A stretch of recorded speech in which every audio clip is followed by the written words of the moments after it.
नमस्कार दोस्तों, मैं हूं एडवोकेट रिंकू डाबरा और आप मेरे साथ देख रहे हैं Dabra legal and HR support. तो आज हम कवर करेंगे मैटरनिटी बेनिफिट एक्ट कि मैटरनिटी बेनिफिट एक्ट होता क्या है। तो इसमें जो है हम बेसिकली 9 पॉइंट्स कवर करेंगे।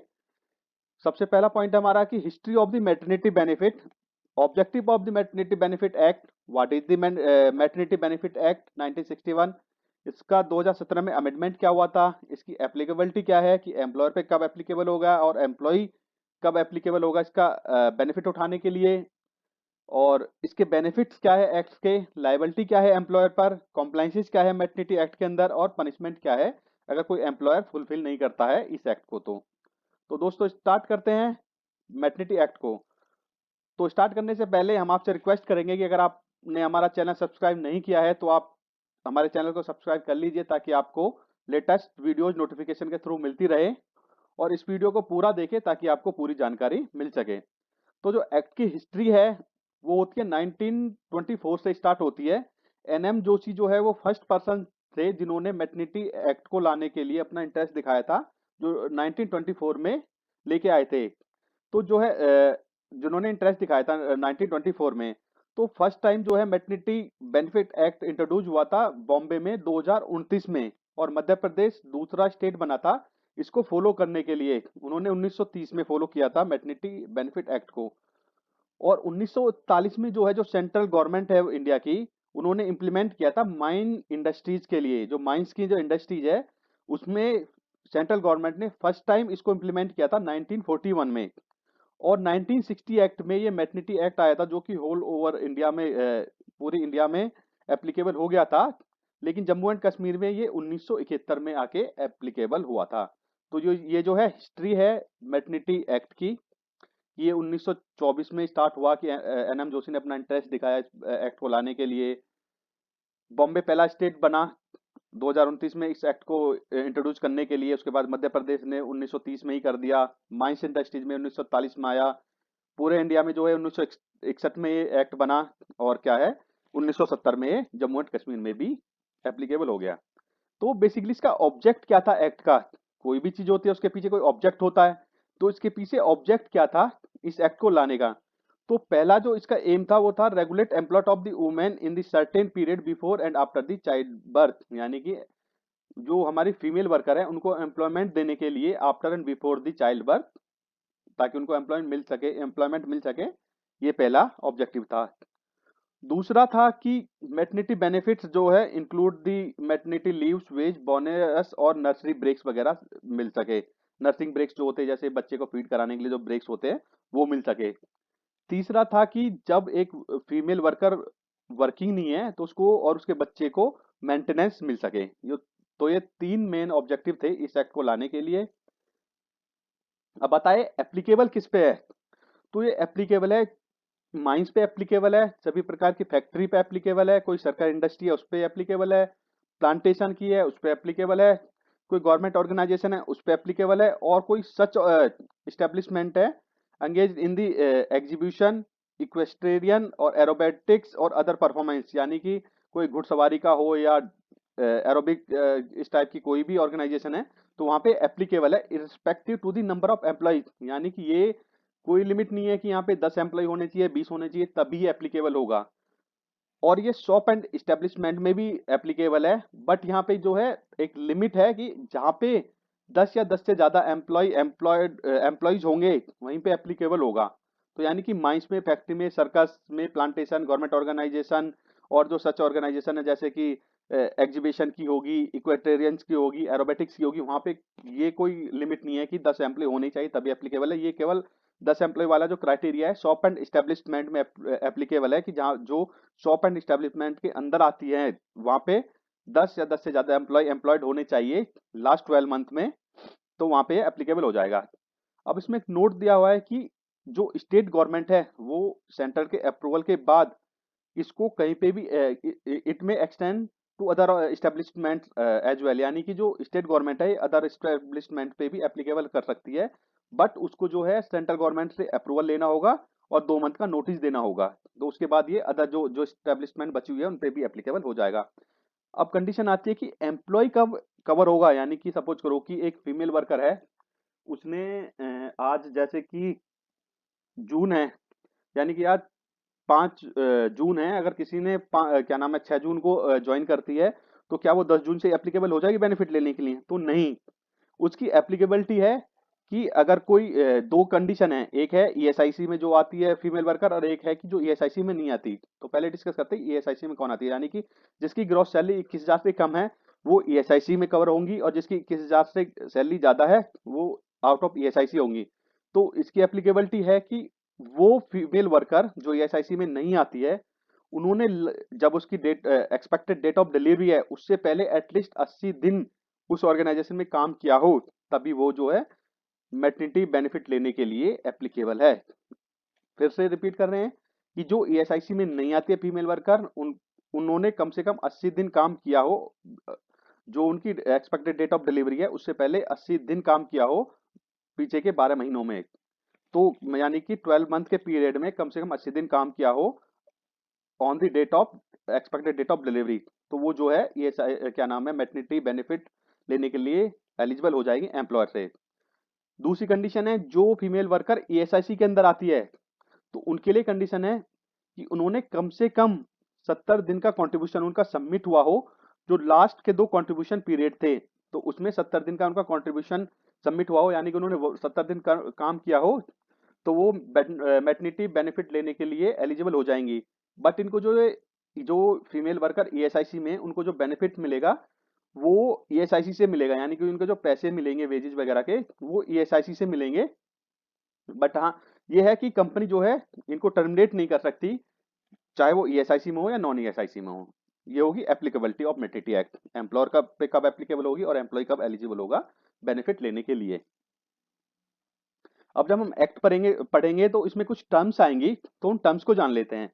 तो वेजेस क्या होगा? Wages means all the remuneration paid और payable in cash to a women if the term of contract of employment expressed or implied were fulfilled and includes number of condition such as allowances including dearness allowances HRA as a woman it for the time being entitled to। दूसरा incentive bonus अगर कुछ मिलता है तो वो भी include होगा।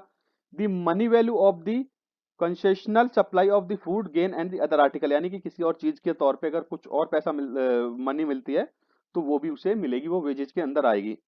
क्या इंक्लूड नहीं होगा वेजेज में? Any bonus other than the incentive bonus, यानी जो और कोई बोनस मिलता है, यानी कि अटेंडेंस बोनस हो गया, इस टाइप का अगर बोनस मिलता है तो बोनस नहीं मिलेगा, केवल इंसेंटिव बोनस मिलेगा। Overtime earning and any deduction और payment made on the account of fines, यानी कि ओवर टाइम का जो वेजेस मिलता था वो वेजेस में नहीं आएगा। तीसरी कंडीशन है एंट्री एनी कंट्रीब्यूशन पेड और payable by the employer to any pension fund, यानी कि पीएफ वगैरह का जो पैसा है कि फीमेल वर्कर सोचने लगे कि जो उसका पीएफ डिडक्ट होता था वो मैटरनिटी के टाइम पे डिडक्ट नहीं होगा, वो उसको मिलेगा, तो वो वेजेस में नहीं आएगा।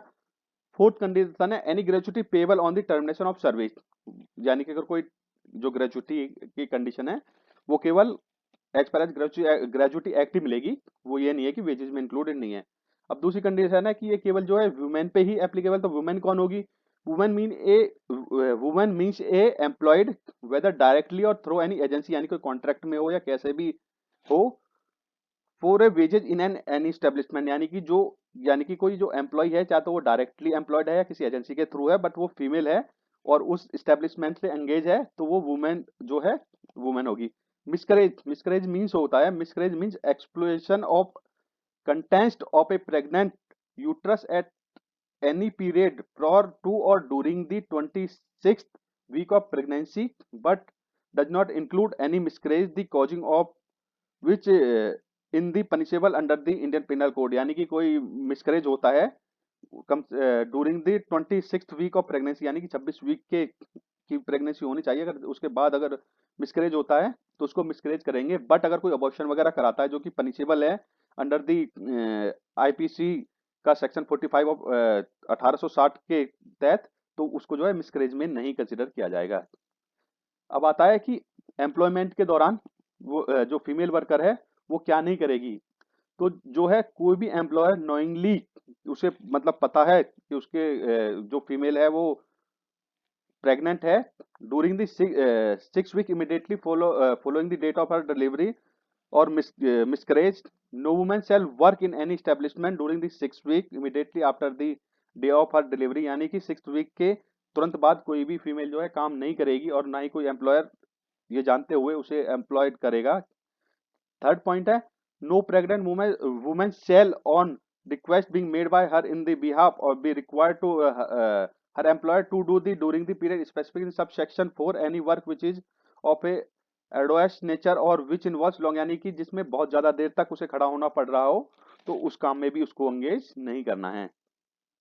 अब बताया कि right to payment of maternity benefit, तो subject to the provision of this act every woman shall be entitle to, यानी कि हर वुमेन जो है एलिजिबल है and her employ shall be liable for the payment of the maternity benefit at the rate of average daily wages for the period of her actual absence, यानी कि उसके daily wages के तौर पे suppose करो कि किसी की 30,000 सैलरी है तो 1,000 रुपए पर डे हो गए, तो 1,000 रुपए पर डे की बेसिस पे जितने दिन वो फीमेल एब्सेंट रहेगी उसके पैसे उसका एम्प्लॉयर देगा, या पे एक टर्म एम्प्लॉयर है बट अगर कोई एसआईसी में आता है तो उसके पैसे ईएसआईसी से आएंगे।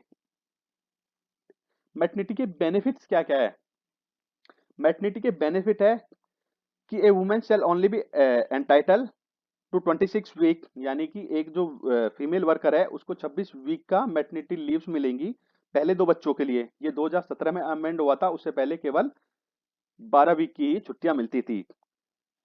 Pre expected before the delivery for maximum 8 weeks, यानी डिलीवरी से पहले वो 8 वीक्स की ले सकती हैं पहले 2 बच्चों के लिए, उसके बाद वो जो बाकी के जो उसके वीक्स बचे यानी कि 18 वीक जो बचे वो डिलीवरी के बाद ही रेस्ट लेगी। उससे पहले 6 वीक प्योर था और 6 वीक्स आफ्टर डिलीवरी था, लेकिन ये 2017 के अमेंडमेंट में 8 वीक हो गया मैक्सिमम कि वो डिलीवरी से पहले 8 वीक की लीव्स ले सकती है। थर्ड पॉइंट है ए वुमन हैविंग 2 और more surviving children shall only be entitle to the 12 week, यानी कि अगर किसी फीमेल वर्कर के पहले से ही 2 बच्चे हैं और वो तीसरा बच्चा कर डिलीवर करने जा रही है यानी कि प्रेग्नेंट है तीसरे बच्चे के लिए, तो उसको केवल 12 वीक की छुट्टी मिलेंगी, उसको फिर 26 वीक की छुट्टियां नहीं मिलेंगी। चौथा पॉइंट है कि कोई अगर अडॉप्ट करता है या सरोगेसी है तो a woman who adopt a child below the age of 3 month, यानी कि कोई फीमेल अगर 3 मंथ से कम उम्र के बच्चे को अडॉप्ट करती है will be entitle for maternity benefit, उसको भी मैटरनिटी बेनिफिट मिलेगा 12 वीक का मिलेगा। जिस डेट से उसको बच्चा हैंडओवर होगा उस डेट से उसको 12 वीक की छुट्टियां मिलेंगी, बट कंडीशन है कि बच्चा 3 मंथ से छोटा ही हो। एडिशनल लीव मिल जाएंगी अगर कोई प्रेगनेंसी की वजह से कोई इलनेस है, बट उसके लिए क्या है कि वो छुट्टियां जो है एडवाइजेबल हो डॉक्टर के द्वारा और डॉक्टर उनको सर्टिफिकेट प्रोड्यूस करना पड़ेगा कि डॉक्टर ने रेस्ट लिखा था। सिक्स्थ बेनिफिट है कि जो है कि मेडिकल बोनस मिलेगा जो कि 3500 रुपए है। ये दिसंबर 2011 से मिलना स्टार्ट हुआ था, यानी कि दिसंबर 2011 के बाद से 3500 रुपए एज ए मेडिकल बोनस भी मिलता है फीमेल वर्कर को on the delivery of a child. Seventh है पेमेंट ऑफ मैटरनिटी बेनिफिट, यानी कि उसकी पेमेंट कब होगी मैटरनिटी की। जो फीमेल है वो एज ए एडवांस पेमेंट भी ले सकती है जब अगर वो क्या नाम है प्रेगनेंसी के प्रूफ कंपनी को सबमिट कर दे तो वो एज ए एडवांस भी अपने मैटरनिटी के जो पैसे बनते हैं वो ले सकती है। अगर वो एडवांस नहीं लेती है तो आफ्टर द डिलीवरी डिलीवरी के 48 घंटे बाद वो अपनी पेमेंट ले सकती है, यानी कि उसका जो नॉमिनी है हस्बैंड है अगर वो ला के कंपनी को प्रूफ दे दे डॉक्यूमेंट दे दे कि डिलीवरी हो गई है तो 48 घंटे में कंपनी को पेमेंट रिलीज करनी होगी। तो 48 आवर्स का मतलब होगा कि जैसे ही डिलीवरी होगी उसके बाद जो भी डॉक्यूमेंट हो जाएंगे तो उसके 48 आवर्स में कंपनी को पैसा देना होगा, कंपनी या ईएसआईसी में तो ईएसआईसी। एट्थ है कि जब 26 वीक पूरे हो जाएंगे तो 2017 का जो अमेंडमेंट था उसमें एक पॉइंट मेंशन है बट मैंडेटरी नहीं है। अगर एम्प्लॉयर और एम्प्लॉय दोनों म्यूचुअली एग्री होते हैं तो उस फीमेल वर्कर को वर्क फ्रॉम होम दिया जा सकता है, बट ये कंपलसरी नहीं है, मैंडेटरी नहीं है कि मिलेगा ही मिलेगा। ये डिपेंड करता है एम्प्लॉयर के ऊपर कि कुछ काम अगर ऐसा है उसकी जो फीमेल वर्कर है उसकी जो प्रोफाइल ऐसी है कि वो वर्क फ्रॉम होम कर सकती है तो कंपनी जो है उसको वर्क फ्रॉम होम दे सकती है। नाइन्थ जो है नाइन्थ पॉइंट है कि 2017 में अमेंडमेंट हुआ था कि जिस भी कंपनी में 50 से ज्यादा एम्प्लॉय होंगे वहां पे क्रच कंपलसरी कर दिया है। एज पर फैक्ट्री एक्ट ये पहले 30 पे था बट 2007 के अमेंडमेंट में ये 50 लोगों पे कंपलसरी कर दिया है। 10th पॉइंट है जो बेनिफिट है मैटरनिटी का कि जो फीमेल है जो डिलीवरी करा के आई है जिसका बच्चा डिलीवर हुआ है उसको जो है चार ब्रेक्स मिलेंगे, नर्सिंग ब्रेक्स मिलेंगे बच्चे को फीड कराने के लिए, इंक्लूडिंग दी रेस्ट इंटरवल, यानी कि जो एज पर फैक्ट्री एक्ट एक रेस्ट होता है कि 5 घंटे के बाद आधे घंटे का एम्प्लॉय को रेस्ट देना ही देना है, उसको इंक्लूड करते हुए उसको 4 ब्रेक्स मिलेंगे। यानी कि एक तो हमारा क्या नाम है इंटरवल हो गया, उसके अलावा 3 ब्रेक्स और मिलेंगे। 11th पॉइंट है कि maternity benefits act makes it mandatory for employer, यानी कि 11th पॉइंट कहता है कि मैटरनिटी एक्ट जो 2017 में अमेंड हुआ था, इसको मैंडेटरी बनाता है एम्प्लॉयर को कि जब किसी भी फीमेल वर्कर की ज्वाइनिंग होगी तो उस टाइम पे उसको जो फीमेल वर्कर ज्वाइन कर रही है उसको एजुकेट करना है, बताना है कि हमारे यहाँ पे मैटरनिटी बेनिफिट मिलता है और ये पॉलिसी है। पॉलिसी तो एज पर एज जो गवर्नमेंट की पॉलिसी वही रहेगी, तो उसको इस एक्ट के बारे में उस फीमेल वर्कर को बताना है at the point of appointment. ये मैंडेटरी पॉइंट है जो 2017 में अमेंड हुआ था एक्ट, उसके तहत ये मैंडेटरी पॉइंट है कि एम्प्लॉयर की रेस्पॉन्सिबिलिटी बनती है उसे अपॉइंटमेंट के टाइम पे बताने के लिए कि हाँ कि हमारे यहाँ पे मैटरनिटी बेनिफिट मिलता है। 12 पॉइंट है कि भगवान ना करे किसी केस में अगर डेथ हो जाती है, तो पहली कंडीशन है, अगर फीमेल जो है अगर वो उसकी डेथ हो जाती है डिलीवरी से पहले, तो क्लेम उसको उतने दिन का मिलेगा कि जब उसकी डेथ हुई है। सपोज करो कि डिलीवरी होने वाली थी और वो 8 वीक के लिए छुट्टी पे गई, लेकिन 2 ही वीक छुट्टी पे रह पाई, इतने में उसकी डेथ होगी, तो उसे केवल 2 ही वीक का बेनिफिट मिलेगा, यानी जो पैसा मिलेगा उसके नॉमिनी को वो 2 वीक के मिलेगा। दूसरी कंडीशन है, वुमेन डाइज ड्यूरिंग और आफ्टर द डिलीवरी, यानी डिलीवरी या डिलीवरी के बाद अगर डेथ होती है तो पूरा पैसा मिलेगा एंटायर पीरियड का। थर्ड कंडीशन है, अगर बच्चे की भी डेथ हो गई और फीमेल जो थी उसकी भी डेथ होगी, तो क्लेम जो है तब तक का मिलेगा जब तक जो है बच्चे की डेथ हुई है। तो ये बेनिफिट्स थे मैटरनिटी एक्ट के तहत। अब आता है लीगल ऑब्लिगेशंस क्या है एम्प्लॉयर पर।